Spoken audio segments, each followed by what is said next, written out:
Joyous. How is one to tell about joy? How describe the citizens of Thneedville? They were not less complex than us.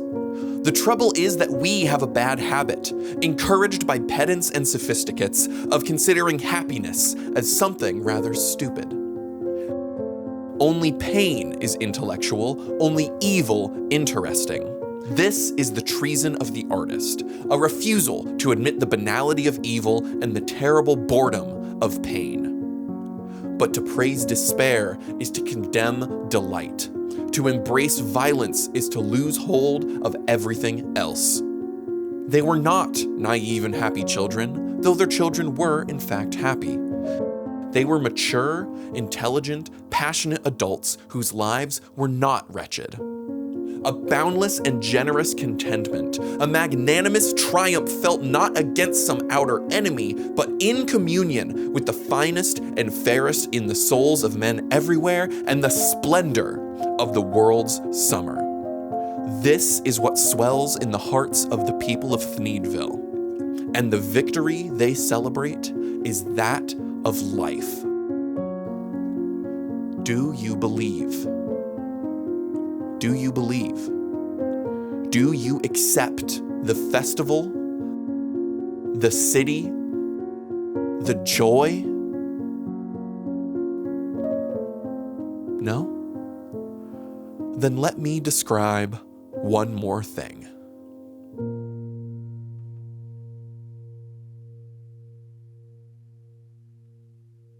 People of the YouTube jury, my client stands before us today having been called many things. Fantastic, made of plastic, paradise even, late stage, capitalist, hellhole, and worst, maybe of all, dystopia. Dystopia, as if the accusers even know what that means. You see, I stand before you today because not only is Thneedville not a dystopia, not only is Thneedville not a hellhole, no, today I'm going to make the case for Thneedville, as Thneedville may just be the perfect society. Hello champions, my name is Guy and welcome back to my channel. How could anyone in their right mind call Thneedville a dystopia? Well, Thneedville exists in a destroyed world, a world devoid of nature, a world devoid of trees. Thneedville itself made entirely of plastic. Not a tree to be found, not a nature to be found. There's an old snail, but dystopia.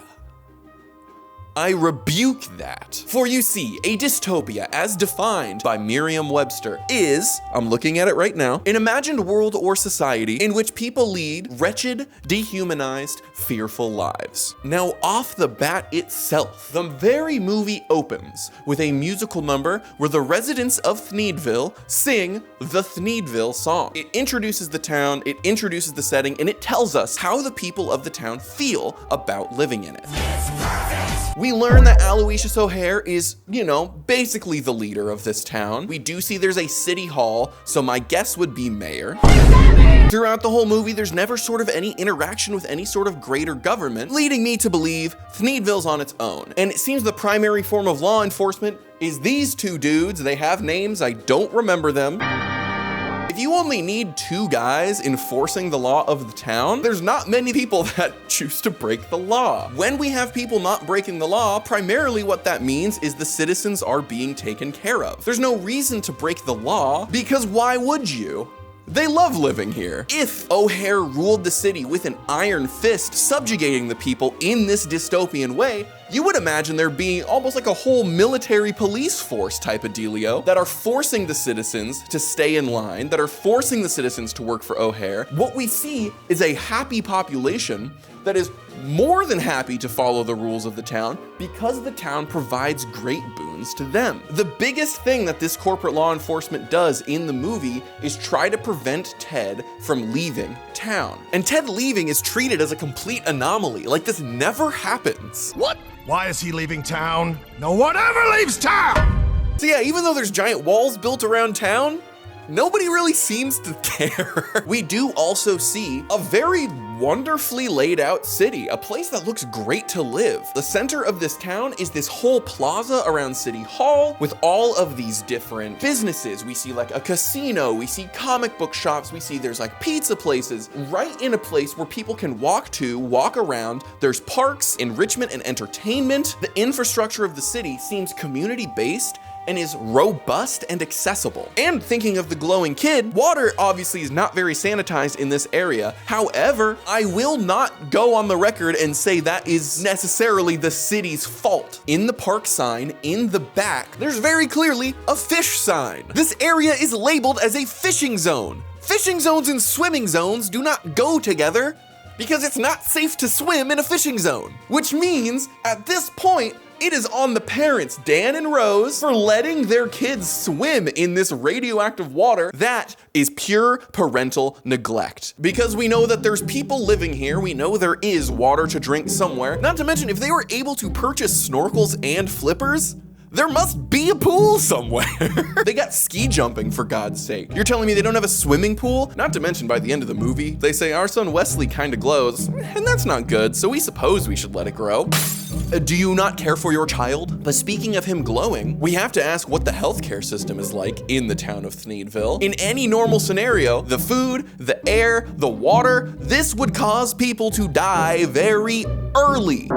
So what you would expect if there was a poor healthcare system is for the entire town's population to be young and have people die off in like their 30s, 40s, maybe 50s. But no, you know what we see? We see people regularly living to middle age. Ted's mom, I would guess she's around like early 40s. Granny Norma, she's old and she's got gray hair. She's still kicking. And while at first I thought, oh, maybe this is a case of survivorship bias. I see old people, I assume that they're alive. We don't see anything about all the old people that died until I started looking in the background. We do see a good amount of old people. There's probably maybe less than there would be in real life as a result of toxic waste and breathing terrible air and irradiated water, but there is enough of a population of middle-aged and elderly people that I would argue healthcare is at least relatively advanced and very accessible. And now we get back to the central conflict of the movie. Why sell air when we can get it from trees for free?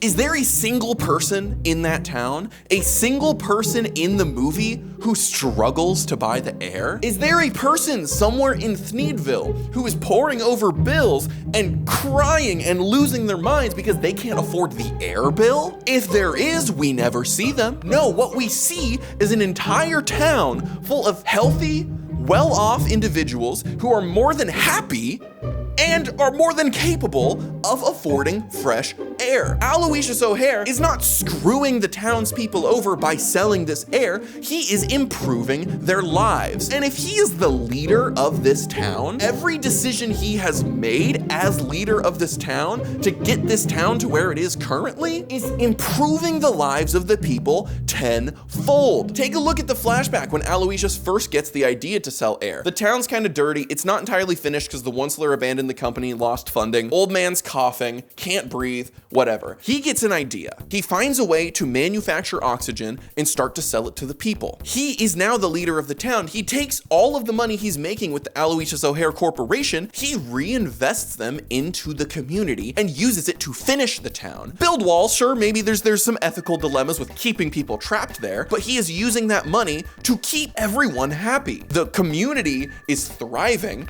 There's not even an implication that people need jobs to survive. Ted's family is Ted, his mom, and his grandma. We see a family photo on the back wall of just those three, so we know there's not like someone else here, like, you know, a mysterious Ted's dad. We know. You want to speak? Do you have a point to make? We know the movie takes place over at least 3 days. We do see a calendar. We know that it is October when the story is taking place. So it's not like they're over some spring or like winter break or something. In all 3 of those days, Ted's mom is not working. We have no indication that she's going anywhere for work.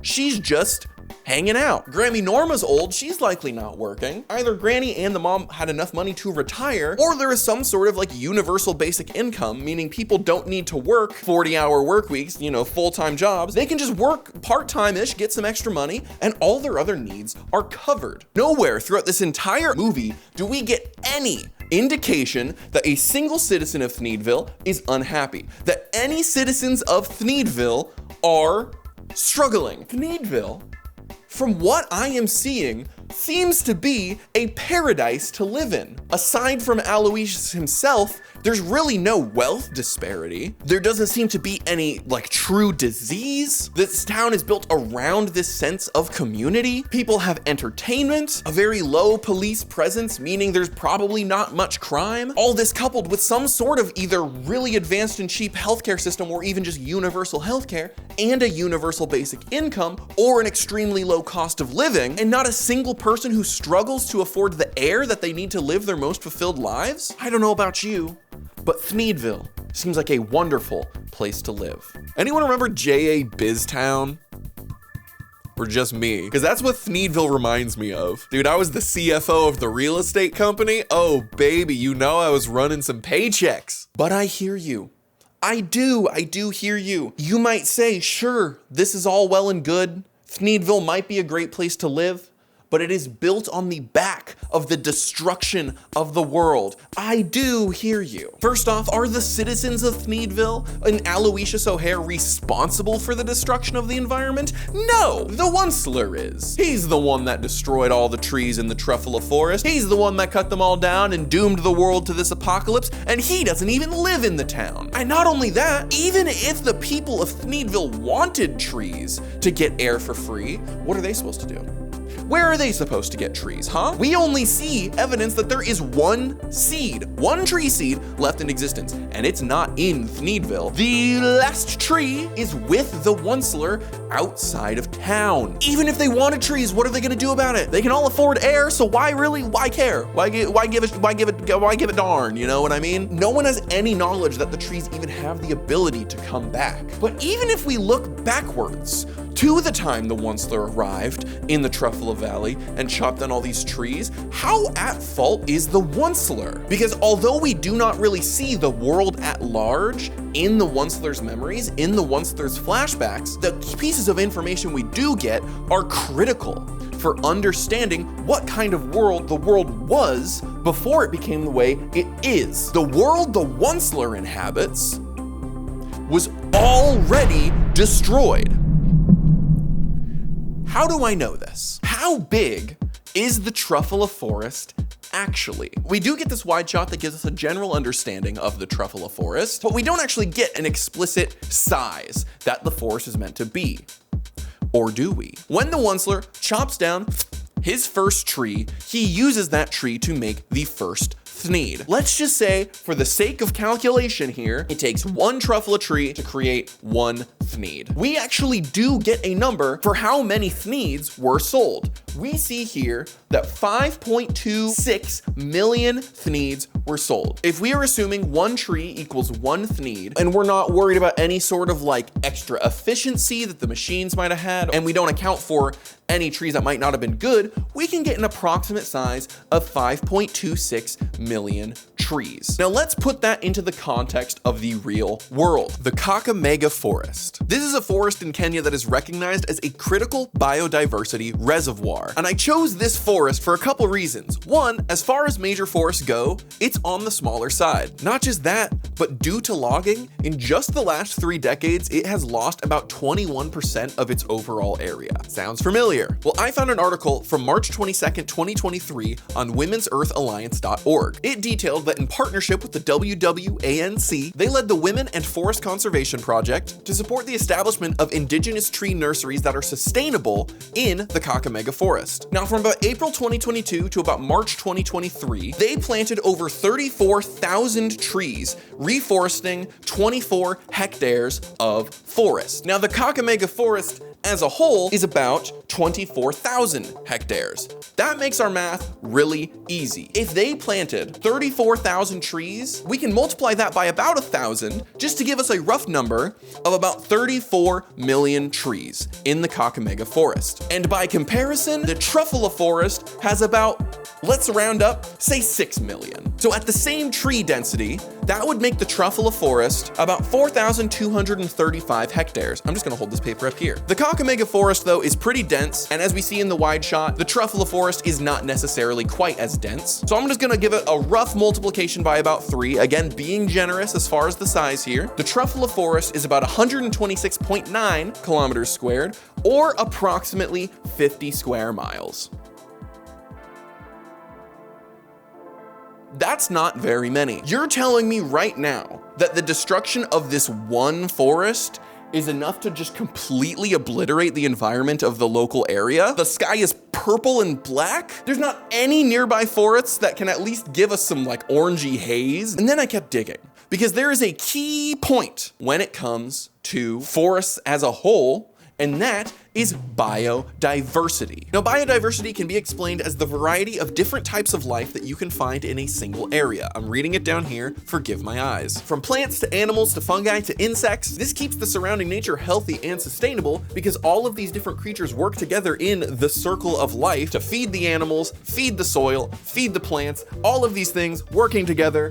Bunch of different types of plants and environments bring together all sorts of different animals, meaning you have a ton of diversity in this single area, making everything healthier. Genetic diversity ensures that a single disease can't just wipe out the entire population, and the variety of plants draws in a bunch of different animals and insects, all leading to that same biodiversity. When you look at the Truffula Forest, how much biodiversity do you see? How many different kinds of trees? How many different bushes? How many different types of plants and animals clumped in here do you see? Not many. Every tree here is a truffula tree. Some of them are different colors, sure, but they are all truffula trees. The Truffula Forest is a monoculture. Now, in opposition to biodiversity, we have a monoculture. A monoculture is an area often only containing one or maybe a couple different kinds of plants. This can most often be seen in farmland, although there is a specific type of monoculture called a green desert, and this is an area that is planted with only a single type of tree. Where do green deserts tend to arise? Because they don't tend to arise in nature itself. No, green deserts tend to arise from tree farms, where a company comes in, cuts down all these trees, and then just replants a bunch of the same kind of tree, leading to little to no biodiversity. Now, when you only have a single type of tree and you have no biodiversity, a vast number of animals and insects are driven from that area, because a lack of diversity in the environment means less animals can be living there. There's less availability of shelter, there's less availability of food, and as a result, the animals gotta go somewhere else to eat. Typically, you very quickly stop seeing large animals, especially because all of their food have dipped for a different forest. There simply isn't enough variety of food to support larger creatures. What do we see in the Truffula Forest? Even the bears are small. The biggest bear is half the Onceler's size. And while the Onceler's pretty tall, I don't think he's 2-3 times the height of a bear standing on its feet tall. And I somehow forgot to mention this in my recording, which is weird because it was the first thing I noticed when I watched the movie. These trees that the Onceler's chopping down are really young. You can see the spiral on the inside when he chops it down, and while normal trees don't grow in a spiral pattern, they grow with rings, we can use the same logic, I believe, to determine the age of the tree. On a real tree, you can count the amount of rings to get the age of the tree. This is because as the seasons are going on year after year, the bark grows differently. And when the bark grows differently, it leads to all these rings. When we count the amount of spiral kind of passes on a truffula tree, we get about 5. These trees are 5 years old, and considering pretty much every tree in this forest is about the same height, we can assume they're all relatively young. And what I pose instead is that because we see no trees in any of the Onceler's journey, because this forest is incredibly small and is a monoculture, a green desert, there's no biodiversity in the area to speak of, not just in the plants, but in the animals. There's 3 types of animals in this forest, not to mention the fact that the trees, super young, and the fact that this forest that's not even the size of Staten Island in New York is enough to completely smog out the local area, implying there's not a single forest anywhere nearby in any vicinity. There's nothing. It's just the one. The environment of this world was already wrecked. And this forest is but one of many efforts to try to bring it back to a stable state. And when the Onceler cut it down, he didn't doom the world. He didn't doom the area around.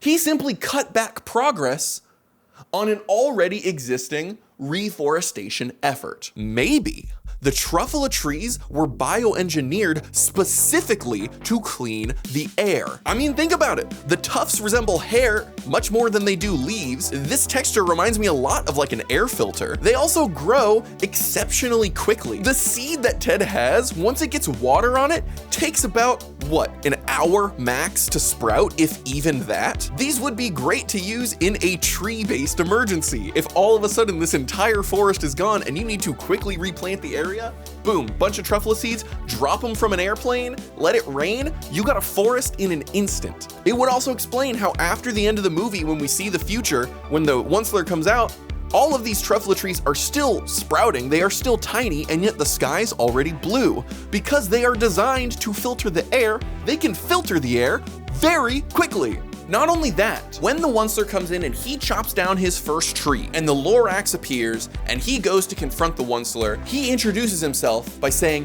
I'm the Lorax, guardian of the forest. I speak for the trees. And the Onceler just gives him this dumbfounded look. And the Lorax is confused. The Lorax seems to be under the impression that the Onceler should already know who he is. That him be introducing himself and being like, I'm the Lorax and speaking for the trees, and the Onceler being dumbfounded is weird. And why would that be weird? Well, it would be weird if the world was already destroyed and the Lorax stepped in and saved it, and yet this freaking guy just doesn't know that he is standing in front of the savior of the world. Yeah, I'd be a little confused too. And not only that, does anyone else think it's a little bizarre that the Lorax is confronting the Onceler for chopping down this one tree when we see the town of Greenville just gets to exist in the middle of the forest? Yeah, look around. They're in the middle of the truffula forest still. Greenville's in the forest. You're telling me that Greenville is not under the same scrutiny of the Lorax? Given the fact that it is named Greenville, they are probably responsible for this reforestation efforts. They live there as stewards to try to populate the world with trees. The Lorax and Greenville have a deal because Greenville, even though, it's not perfect, they are furthering the nature that is going through this world. The story is about a cycle of greedy businessmen destroying the environment for their own personal gain, and then a town rising up to save it. Before Aloysius, it was the Onceler.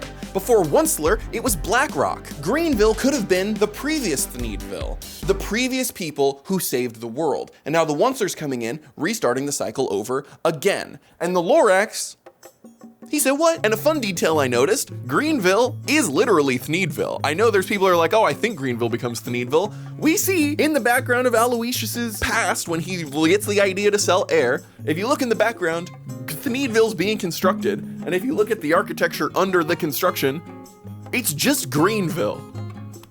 Did they do like a town petition to change their name? Not only that, Aloysius, there's no way Aloysius O'Hare is as old as the Onceler, right? So this so this scene must take place years after the Onceler went into hiding. And if the town still looked like this years and years and years later, that means that when Aloysius got the idea for the air and he started selling the air, he did in fact use that money to finish the town. Aloysius O'Hare saved everybody.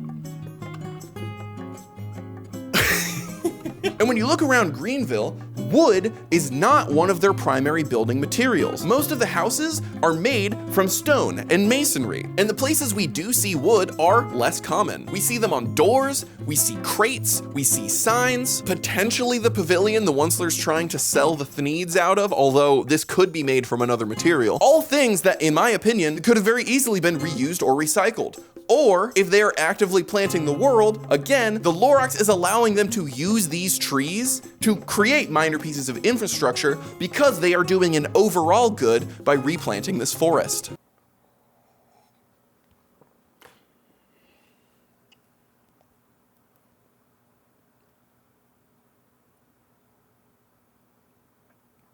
little plastic piece in my cup. Due to the Onceler's ego, he might have unintentionally saved the world by creating Thneedville. By creating this perfect society where people can be happy and thrive and be safe within the society itself, even amongst the total destruction of the world, you now have the perfect grounds, the perfect base of operations to save the world. Because even if the cycle happens again, you have a safe haven. So while maybe it's not a full utopia, it sure seems like a great place to live, doesn't it? And that is why Thneedville is the perfect—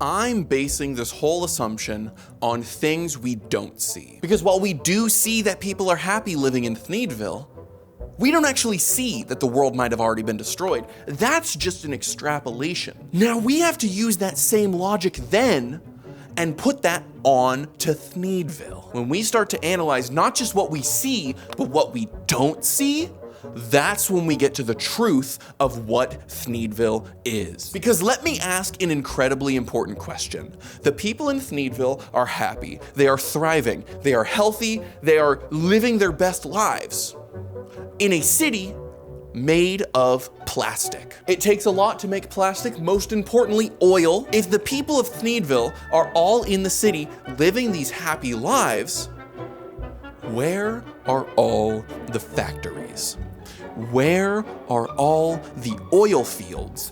Where are the people producing the goods to make Thneedville happen? I have spent the last however much amount of time talking all the praises of Thneedville in isolation.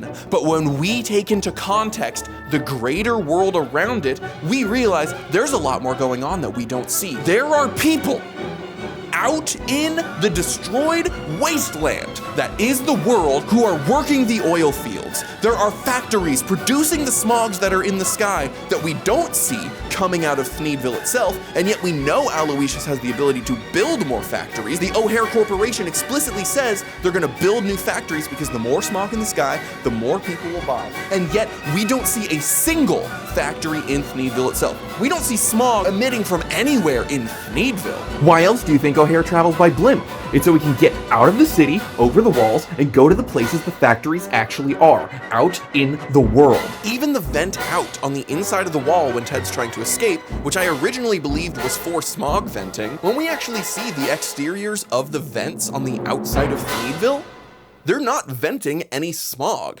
Any smog that's leaving this town must be puny by comparison of what's actually being generated, meaning there's no way the major factories are in this town, even if there are some factories in the town itself. Hell, maybe the factories in the town itself are just to draw attention away from the actual major destructive factories destroying the environment. And the inside of the wall has what I can only assume to be a moat. It could just be oil that's being agitated to be used for plastic, but that oil still has to be coming from somewhere. The factories must be outside the city, which means we have an entire population of this society unaccounted for. The poor, the destitute that we don't see in the city itself, the sick, the wounded that don't get access to this perfect healthcare, that don't get access to the community, are somewhere in the wasteland producing the goods. Could this be where Ted's father is? But what I know is that Aloysius O'Hare doesn't want people to leave town because they might discover the truth. The ones who walk away from Omelas. When I learned it in 8th grade, my teacher pronounced it Omelas, and I recently learned it's probably pronounced Omelas. I don't know what's right. The ones who walk away from Omelas is a story about this seemingly perfect, beautiful town where everyone's happy, everyone's fed, everything is amazing. But on a child's birthday, they are taken to this one house in town, and they are shown within the closet of this town, there is a child. This child is starved. This child is beaten. This child is destitute. All of the evil that would normally exist in a town like this is all put on this one child so that everyone else in the city can live amazing, happy, utopian lives.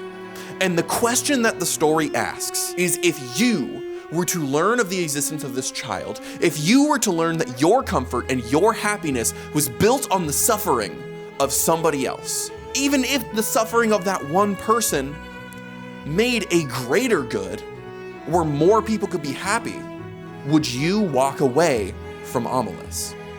Would you sacrifice all the goodness that you have in your life if you learned that it was built off the suffering of somebody else? Even in the context of Omelis, the suffering of that one child does bring about a greater good. More people get to live happy lives by one person suffering versus walking away and having the chance of suffering be spread out equally and more people suffering. It's not right.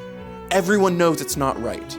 And that's the hard part. And right now, the people of Thneedville are being asked this very question. They learn they have been duped by Aloysius O'Hare. Aloysius O'Hare realized there was a potential to put trees, but chose his own business interests over the goodness of people. The people of Thneedville could just discard this tree seed and everything would go back to the way it was. They would be living happy lives. They would be living perfect lives. There would be no suffering, at least in the city itself, and everyone would be happy. But it would all be built on suffering.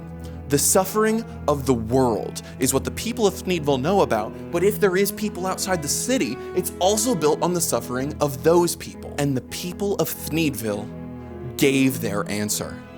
And their answer was a resounding yes.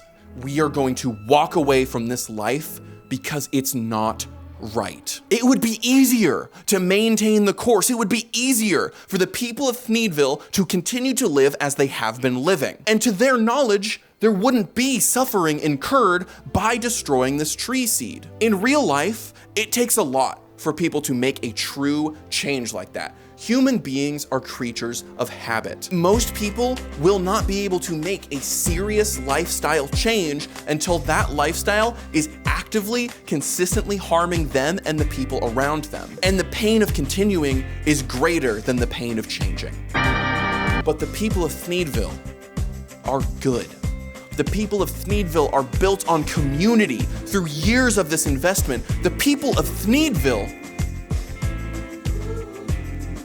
choose to walk away from Omelis. They plant the seed, they tear down the wall of the city, and knowing life is going to be so much harder, they choose to do it anyway. They eject O'Hare and fucking kill him, and they start something new. Something more beautiful, something more just, and something that is more right. And we see by the end of the movie, the world is healing. The skies are blue once again, the trees are growing from the ground. And because the people of Thneedville choose to do the right thing, despite the pain it will bring about, that is why Thneedville is the perfect society. And as one final note on this video, Thneedville wasn't the perfect society necessarily because of any sort of policy or any sort of economic situation, although that definitely helped. What made Thneedville the perfect society was the community coming together to do what's right despite the personal discomfort that it is going to cost them. In the 5 months it's taken me to get this video out, the sense of community we have here in the United States has fallen under attack, even more so than it already was. As of the week I'm recording this, federal agents have swarmed the streets, specifically of Minneapolis, and are starting to do it in other cities. People's constitutional rights are being violated, and the current administration has essentially promised immunity from any actions that these agents take that do violate the law. They are not trained in de-escalation. They are not trained in rules of engagement like law enforcement or military would be. And as a result, people's constitutional rights have been violated and people have been killed and people are being targeted, especially minority communities, communities of color, immigrant communities. These people are being terrorized. And as silly as it is, if there's anything that we can learn from the citizens of Thneedville, It's that what makes a society a perfect society, what makes a society loving, what makes everything good and hopeful is community. You don't have to be a superhero. You don't have to be a militant. And there is no perfect solution. I think oftentimes we delay progress in pursuit of perfection. Right now, the simplest thing that you can do is show up for your community. Meet your neighbors. Get to know them. Give food to a food bank. Donate to organizations for the things that you care about. Show up for your neighbors. Show up for your community. Strengthen your community out of love for them. This terror, this fear will not last forever. It never does. Historically, this never lasts. But the reason it doesn't last, the reason it never holds on forever, is because of people like you, because of the community. It's people who are leading with love, people who are leading with goodness, people who just want to see their neighbors safe and healthy and thriving. These are the people who give the world hope, who give the world meaning, who let progress flourish, and who allow hate and terror to falter. It takes the people who are going out and fighting just as much as it takes the person who offers their neighbor sugar when they are out. Building those bonds of community, building that neighborly love, getting to know and love the people around you, that is what prevails. A million small acts are just as powerful as one big one. And you have the power to contribute. You have the power to make the change, no matter how powerless it is easy to feel. While the Lorax is a story about greed and climate change, the message of the story is applicable to so much more. It may seem small, but a simple act of love can change the world. And not to end this very serious portion of this video with the Dr. Seuss quote that the movie's based on, but unless someone like you cares a whole awful lot, nothing is going to get better. It's not. And I know the goodness and the love of people, and I know that goodness will prevail. We will get through this. Because we have to. Thank you guys very much for watching. If you liked this video, go ahead and hit the like button. Share. Sharing is the fastest way to help me grow, so if you want more content like this, go ahead and share it with a friend. If you want to become a champion too, go ahead and hit the subscribe button and you'll get a pizza this big. And I will see you all in the next one.